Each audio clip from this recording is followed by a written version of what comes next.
Congratulations, Venezuela. Washington has decided you need a little freedom package delivered straight to your shores.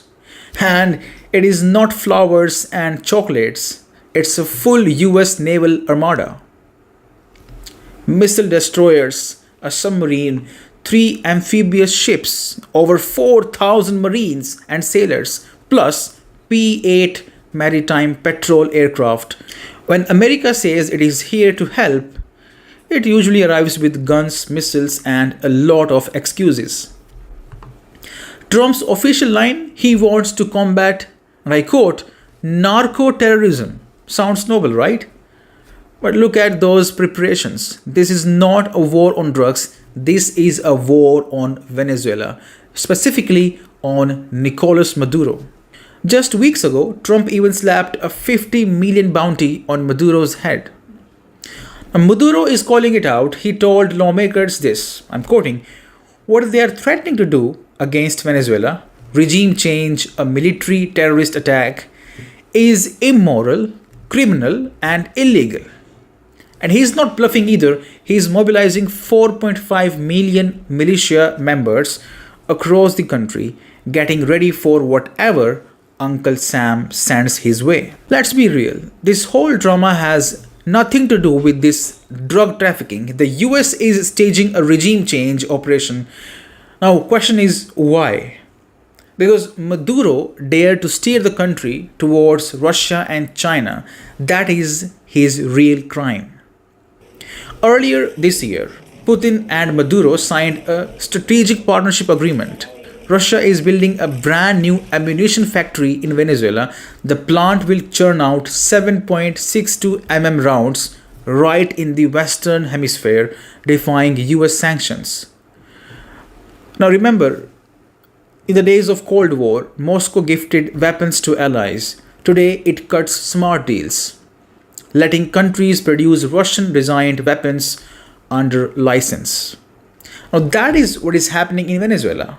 Kalashnikov rifles, Russian classic, are already being produced there in Venezuela. The country is South America's biggest operators of Russian military hardware. The Kremlin calls it a partnership for stability and for fighting organized crime. Washington calls it a threat. You see, there is the problem. It is not just Russia. China has also deepened its ties with Venezuela, and there was India too, buying oil from Venezuela. But after US pressure, Delhi stopped its trade in March this year. I will say it straight, Modi should resume those oil deals. Why should India bow down to Washington's bullying? See, this is the bigger game. By uprooting Maduro, the US wants to rip Russia and China out of South America. It's a proxy war against BRICS. The anti-drug excuse is just a fig leaf.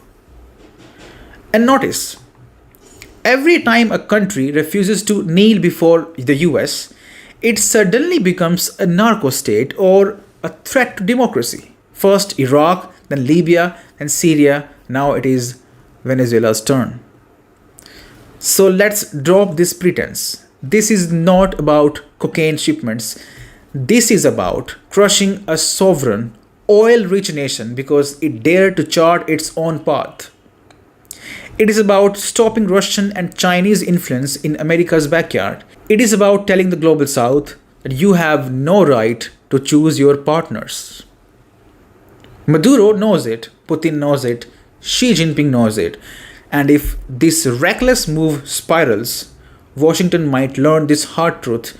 BRICS nations are not the pushovers of the 1990s. They have allies, weapons, and the will to fight back. So yes, democracy is coming to Venezuela courtesy of missiles, marines, and P 8 patrol planes. Washington calls it liberation. The rest of the world calls it what it is: imperialism with a smiley face.